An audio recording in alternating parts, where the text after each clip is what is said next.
প্রিয় বন্ধুরা, আসসালামু আলাইকুম। এই ভিডিওতে আমি চতুর্থ শ্রেণীর গণিত বইয়ের অষ্টম অধ্যায় নিয়ে সৃজনশীল প্রশ্নের সমাধান দেব। চলো তাহলে শুরু করা যাক। তোমরা ছট করে খাতা কলম নিয়ে বসে পড়ো। উদ্দীপকে দেখা যাচ্ছে 4/1, 8/3, 5/2 তিনটি সাধারণ ভগ্নাংশ দেওয়া আছে। এবার কিছু প্রশ্ন দেওয়া আছে। প্রশ্নটা পড়ি আমি। ক পড়ছি, ভগ্নাংশগুলো কি ধরনের ভগ্নাংশ? ভগ্নাংশগুলোকে যখন আমরা একটু লক্ষ্য করব, 4/1 এখানে নিচেরটাকে হর, উপরেরটা হচ্ছে লব।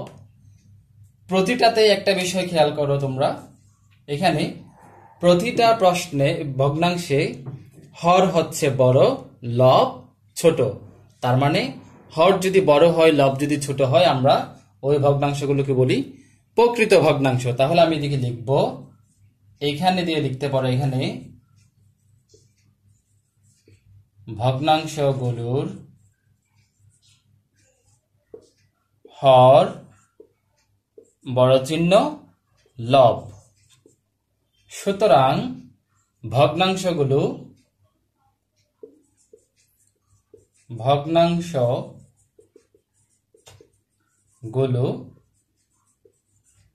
প্রকৃত ভগ্নাংশ। এই হলো ক নাম্বার প্রশ্নের উত্তর। যদি লব বড় হতো তাহলে আমরা প্রকৃত বলতাম না, আমরা অপ্রকৃত বলতাম। তাহলে এই গেল ক নাম্বার প্রশ্নের উত্তর। আমি এটা মুছে দিচ্ছি, যেহেতু জায়গা কম তাই আমি সমাধান একটার দেওয়ার পর মুছে দেব, তারপর আরেকটাতে যাবো। এরকম। খ নাম্বার প্রশ্ন দেখো, ভগ্নাংশগুলোর হর এর লসাগু নির্ণয় করো। তাহলে আমরা ভগ্নাংশ তিনটির হরগুলো লিখবো। এখানে ভগ্নাংশ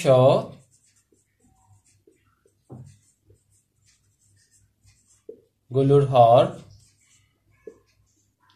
সমান সমান 4,8,5। এখন 4, 8 ও 5-এর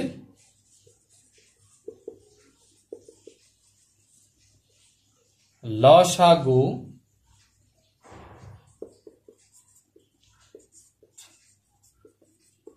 নির্ণয় করে দিতে পারো। তারপর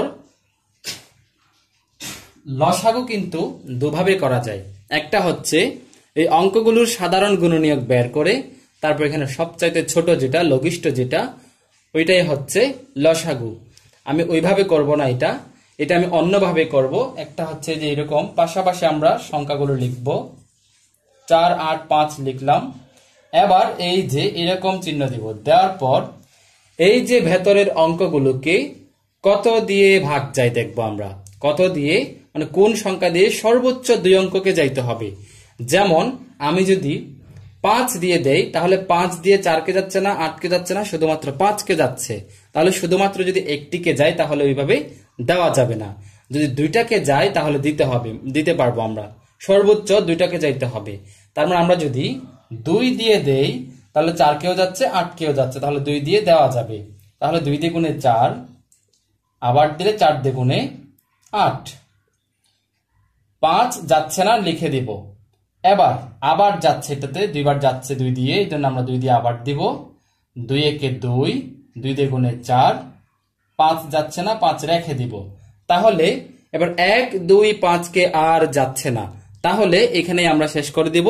এবার বাইরে যে অঙ্কগুলো আছে 2, 2, 1, 2, 5, এগুলাকে আমরা যদি সবগুলা গুণ করে দেই তাহলে 4, 8 ও 5-এর লসাগু চলে আসবে। তাহলে আমরা লিখব, তোমরা নিচে নিচে লিখিও, আমি পাশাপাশি লিখছি এখানে যেহেতু জায়গা কম। সুতরাং লসাগু সমান 2 গুণ 2 গুণ 2 গুণ 5। তাহলে কত আসলো? আমি একটা লিখি নাই, কারণ একের তো কোনো মান পরিবর্তন হয় না, এই জন্য আমরা একটা হিসেব করলাম না। 2 দিয়ে গুণে 4, 4 দিয়ে গুণে 8 গুণন 5 সমান সমান 5 8 40। তাহলে 4, 8 ও 5-এর লসাগু আমরা পেলাম কত? 40। এটাই হচ্ছে এই অঙ্কটির উত্তর। মানে ভগ্নাংশগুলোর হরের লসাগু হচ্ছে 40। এবার আমি গ নাম্বার প্রশ্নে যাব। আশা করি তোমরা এটা বুঝেছ। না বুঝলে কমেন্ট বক্সে জানাতে পারো। না বোঝার কিছু নেই আসলে, এখানে বুঝেছ আশা করি। গ নাম্বার প্রশ্নে যাচ্ছি আমি। গ নাম্বার প্রশ্নে দেখো, 8/3 দুইটি সমতুল ভগ্নাংশ নির্ণয় করো। তাহলে এখন আমি 8/3 সমতুল ভগ্নাংশ নির্ণয় করব। নির্ণয় করার আগে সমতুল ভগ্নাংশ কিভাবে বের করে, সমতুল ভগ্নাংশ বের করার জন্য আমরা চতুর্থ শ্রেণীর বইতে একটা কথা লেখা আছে যে সমতুল ভগ্নাংশ নির্ণয় করে কিভাবে, ভগ্নাংশের লব ও হরকে, এটা আমরা জানি দিয়ে লিখছি, আমরা জানি কোন ভগ্নাংশের লব ও হরকে একই সংখ্যা দ্বারা, এটাই হচ্ছে মূল বিষয়, একই সংখ্যা দ্বারা গুণ অথবা ভাগ করে সমতুল ভগ্নাংশ নির্ণয় করা যায়। এটাই হচ্ছে মূল বিষয়, যে কোনো ভগ্নাংশকে আমরা যদি ভগ্নাংশের লব এবং হরকে যদি একই সংখ্যা দ্বারা গুণ দেই, হয় গুণ দেব না হয় ভাগ দিব। যদি দেই তাহলে যে একটা অপর একটা ভগ্নাংশ আসবে ওটাই হবে যে সমতুল ভগ্নাংশ। যেমন এখানে আমরা 8/3 আমরা কাজ করব। তাহলে সুতরাং 8/3 সমান সমান, আমরা এদিকে উপরে 3 আছে, 3 গুণন 2 দিয়ে যদি প্রথমে দেই, নিচে 8 আছে 2 দিয়ে যদি দেই, এই যেখানে যে একটা কথা লেখা আছে একই সংখ্যা দ্বারা, এই যেখানে 2, লবকে যেহেতু 2, হরকেও 2, একই সংখ্যা দ্বারা হইতে হবে, ভিন্ন হইলে ভুল হয়ে যাবে। তাহলে একই সংখ্যা দ্বারা গুণ করব আমরা। গুণ করলে পাওয়া যাচ্ছে কত, 3 দিয়ে গুণে উপরে হচ্ছে 6, নিচে হচ্ছে 8 দিয়ে গুণে 16। এই যে 16/6 হচ্ছে 8/3 সমতুল ভগ্নাংশ। এখানে যেহেতু দুইটি সমতুল ভগ্নাংশ বলছে, আমরা আরো একটা করব। আরেকটা হচ্ছে 8/3 সমান সমান 8, 3 গুণন 3 গুণন 3 সমান সমান 3 3 9, 3 8 24, 24/9। তাহলে 24/9 এবং 16/6 এই দুটা হচ্ছে 8/3 সমতুল ভগ্নাংশ। আশা করি তোমরা এই সৃজনশীলটা ভালো করে বুঝে নিয়েছো। এবার আমি, এটা হচ্ছে 1 নাম্বার সৃজনশীল প্রশ্ন, এবার আমি 2 নাম্বার সৃজনশীলে যাব। এবার 2 নাম্বার সৃজনশীল প্রশ্ন দেখো, 4/1, তারপর নিচে ফাঁকা ঘর উপরে 4, নিচে ফাঁকা ঘর উপরে 1, এটা হচ্ছে উদ্দীপক। এবার ক নাম্বার প্রশ্নে কি বলছে দেখো, উপরের 3টি ভগ্নাংশকে সমহর বিশিষ্ট ভগ্নাংশে রূপান্তর করতে খালি ঘর দুটিতে কত বসাতে হবে। এবার আমরা ক নাম্বার প্রশ্নের সমাধান করব। ক নাম্বার প্রশ্ন দেখো, যেহেতু এখানে সমহর বিশিষ্ট ভগ্নাংশে রূপান্তর করতে বলছে, সমহর মানে একটা যেহেতু 4, তার মানে এটাও হবে কত 4, এটাও হবে কত 4। তাহলে এখানে ফাঁকা করে এটাতেও হবে 4, এটাতেও হবে 4। এটা হচ্ছে অনেকের ফাঁকা ঘর দেখে কিন্তু ভয় লাগতে পারে, বা কিভাবে বের করতে অনেক অনেক মানে বেশি জটিল চিন্তা করলে কিন্তু ভুল হয়ে যাবে। সহজভাবে আমরা চিন্তা করব, সমহর বিশিষ্ট যেহেতু বলছে, তাহলে একটা 4 যেহেতু দেওয়া আছে, এটাও হবে 4, এটাও হবে 4। তাহলে আমরা লিখব যে উপরের 3টি ভগ্নাংশকে সমহর বিশিষ্ট ভগ্নাংশে রূপান্তর করতে খালি ঘর দুটিতে 4 বসাতে হবে। এই লাইনটা লিখে দিলে উত্তর চলে আসবে। আমি আবার লিখব, উপরের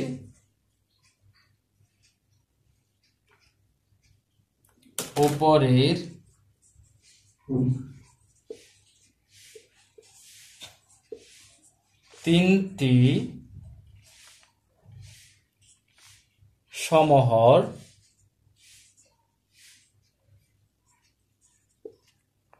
না, সমহর লিখব না, ভগ্নাংশকে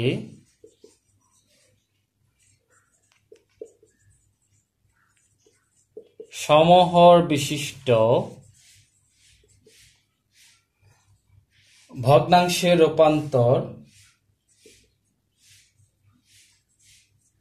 রূপান্তর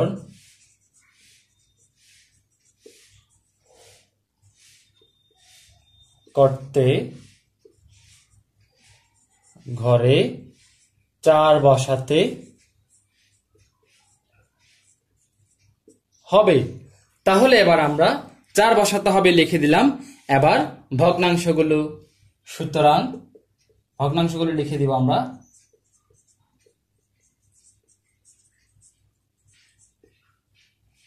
প্রথমটা 4/1, তারপরটা 4/4, তারপরটা 4/1। এটাই হলো ক নাম্বার প্রশ্নের উত্তর। আশা করি তোমরা বুঝতে পেরেছ। এবার আমি খ নাম্বার প্রশ্নে যাব।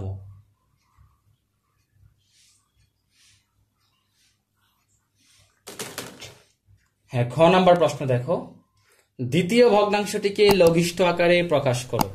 আমরা ক থেকে পেয়েছিলাম দ্বিতীয় যেখানে ফাঁকা করে 4 হবে, তাহলে আমরা সরাসরি লিখব প্রথমেই ক হতে পাই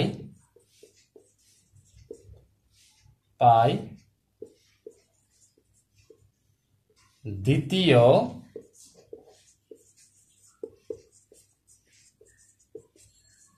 ভগ্নাংশটি সমান 4/4। তাহলে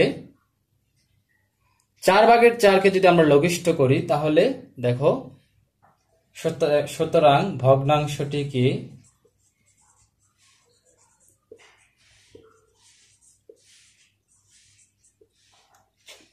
লঘিষ্ঠ আকারে প্রকাশ করে পাই। আসলে এটা অনেক লম্বা লেখা হয়ে যাচ্ছে, এটা লেখার দরকার নাই। তুমি চাইলে সরাসরি এরকম লিখতে পারো যে 4/4, সুতরাং 4/4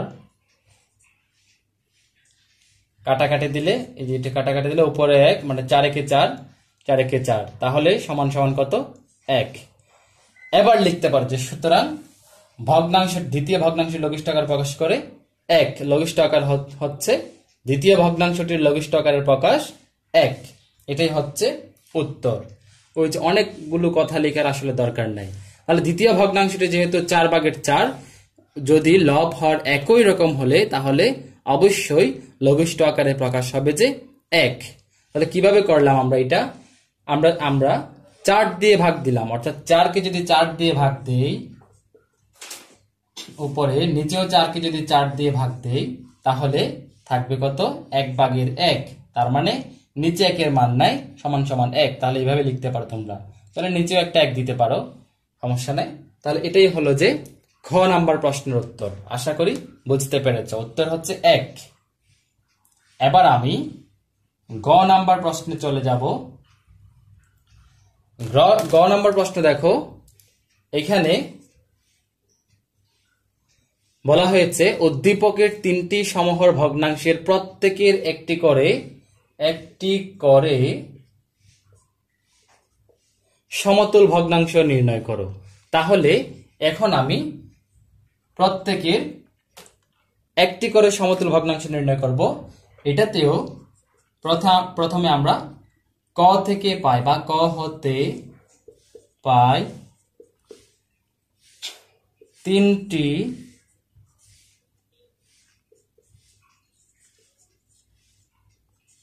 ভগ্নাংশ সমান, বা ভগ্নাংশ 3টি সমান। ভগ্নাংশ 3টি লিখলে কিন্তু আরো সুন্দর হবে, তা আমি আর কাটা দিচ্ছি না। 3টি ভগ্নাংশ সমান 4/1, 4/4, 4/1। তাহলে এটাই। এবার এটা 3টি সমহর ভগ্নাংশের প্রত্যেকের একটি করে সমতুল ভগ্নাংশ বের করব। সুতরাং একটি করে সমতুল ভগ্নাংশ নির্ণয় করে পাই। আমি একটু ছোট ছোট করে লিখব। এদিকে 4/1 প্রথমে আমরা 4/1 করব সমান সমান 4 গুণন 2, সরি এটা 1 গুণন 2, তারপর নিচে 4 গুণন 2 সমান সমান 4 দুগুণে 8/1 না 2 দিয়ে 2, এটা একটা। তারপর 4/4 সমান সমান 4 গুণন 2, 4 গুণন, জায়গা কম যেহেতু লিখতে একটু কষ্ট হচ্ছে, 4 গুণন 2 সমান সমান 4 দুগুণে 8, 4 দুগুণে 8। সমতল ভগ্নাংশ হচ্ছে একই সংখ্যা দ্বারা গুণ এবং অথবা ভাগ করতে হবে। তো আমরা একই সংখ্যা দিয়ে করতে হবে, একই সংখ্যা দিয়ে করলাম। এটা হচ্ছে 4/1 সমান সমান 4/1, 1 গুণন 2, 4 গুণন 2, তাহলে কত? 4 দুগুণে 8, উপরে হচ্ছে 2 একে 2।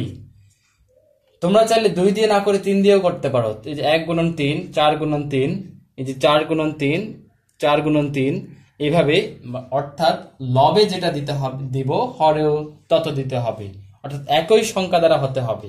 তাহলে এটাই হলো যে ভগ্নাংশ তিনটির, সমহর ভগ্নাংশ তিনটির প্রত্যেকের একটি করে সমতল ভগ্নাংশ প্রকাশ হচ্ছে। এই যে এটাই 8/2, 8/8, 8/2। তাহলে তোমরা এই সৃজনশীলটাও আশা করি খুব ভালো করে বুঝে নিয়েছ। এবার আমি পরবর্তী সৃজনশীল প্রশ্নে যাই। এবার 3 নম্বর সৃজনশীল প্রশ্নটি দেখো।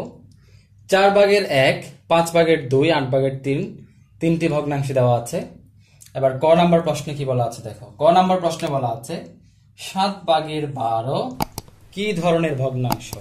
আমরা জানি ভগ্নাংশের লব যদি ছোট বড়, হর যদি ছোট হয়, তাহলে এখানে আমরা লিখবো, এখানে 7/12 ভগ্নাংশটিতে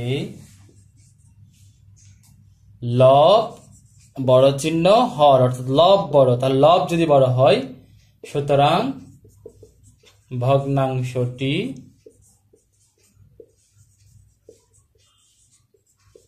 অপকৃত ভগ্নাংশ।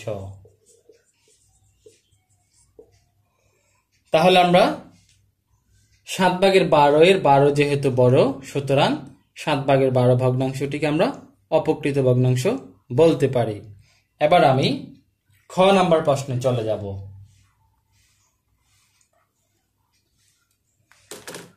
খ নাম্বার প্রশ্ন হচ্ছে 21/4 সমান 42 ফাঁকা গড়। এখানে ফাঁকা গড়ে কত হবে? আমরা ফাঁকা গড় বের করার জন্য এটা চাইলে সমতল ভগ্নাংশ দিয়ে করতে পারি, যে 21 কে কত দিয়ে গুণ বা ভাগ করলে 42 আসে, ঠিক তত দিয়ে যদি আমরা 4 কে গুণ বা ভাগ করি, এদিকে যা আসবে সেটাই হবে যে উত্তর। তবে আমি এভাবে করছি না, আমি এটা করছি কিভাবে দেখো। 21/4 সমান সমান 42 ফাঁকা গড়, বা আমরা ফাঁকা গড় এবং 8 গুণন করব, 21 গুণন ফাঁকা গড় সমান সমান 42 গুণন 4, বা আমরা খালি গড়কে রাখবো এদিকে 42 গুণন 4, 21 কে নিচে নিয়ে আসবো, পক্ষান্তর করলে গুণ থাকলে ভাগ হয়ে যায়, 21 এদিকে আসলে আবার কাটাকাটি দিব, 21 দ্বিগুণে 42, তার মানে 2 এবং 4 থাকে, তাহলে ফাঁকা গড় সমান 4 দ্বিগুণে 8। তাহলে এখানে কত হবে? 8 হবে। তাহলে এখানে ফাঁকা গড়ে কত হবে? 8। এটাই হচ্ছে উত্তর। আশা করি তোমরা বুঝে নিয়েছো। আরেকটা এটা হচ্ছে 21/4 সমান সমান, এভাবে ছিল, তো আমরা সরাসরি দেখাতে পারি যে 21/4 সমান সমান 21 গুণন 2, 4 গুণন 2 সমান সমান 42/4 দ্বিগুণে 8। তাহলে সুতরাং সমান সমান 8। তোমাদের যার যেটা সহজ মনে হবে সেটা করতে পারো। ঠিক আছে, এখন আমি গ নাম্বারে যাব। গ নাম্বার কি বলছে দেখো, উদ্দীপকের ভগ্নাংশগুলোকে, লেখা একটু মুছে গিয়েছে, আমি মুখে পড়ে দিচ্ছি। উদ্দীপকের ভগ্নাংশগুলোকে মানের ঊর্ধ্বক্রমে সাজাও। এখানে 3টা ভগ্নাংশ দেওয়া আছে। এই ভগ্নাংশগুলোকে কেউ যদি চাইলে, যদি সে বুঝে থাকে যে এটা বড় হবে, এটা তার চেয়ে একটু ছোট হবে, এটা তার চেয়ে একটু ছোট হবে, বা এটা বড় হবে, এটা তার চেয়ে একটু ছোট, এরকম যদি কেউ যদি বুঝে থাকে দেখার সাথে সাথে, তাহলে অঙ্কটি সরাসরি মানের ঊর্ধ্বক্রম অনুসারে বড় চিহ্ন দিয়ে দিয়ে দিয়ে দিয়ে বা ছোট চিহ্ন দিয়ে দিয়ে লিখে দিতে পারে, কোনো সমস্যা নাই। তবে আমাদের তো একটা ভগ্নাংশ দেখার সাথে সাথে বড় কি ছোট সাধারণত বোঝার সুযোগ থাকে না, তাই আমরা সমহর কিংবা সমলব করে আমরা ভগ্নাংশ 3টির তুলনা করে মানের ঊর্ধ্বক্রমে সাজাবো। তাহলে এখন আমি সমহর করার জন্য এখানে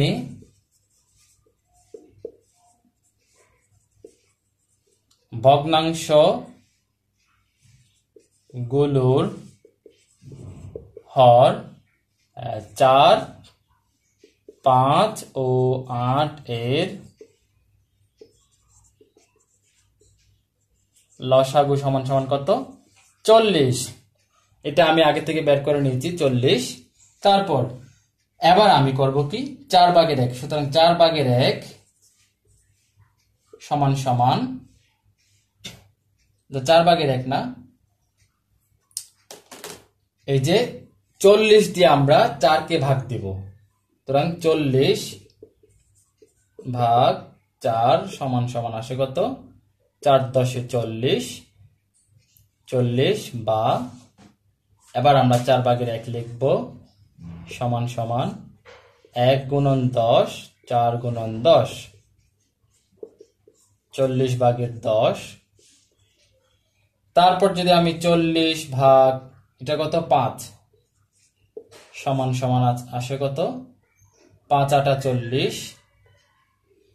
তাহলে 5/2 সমান সমান কত হবে?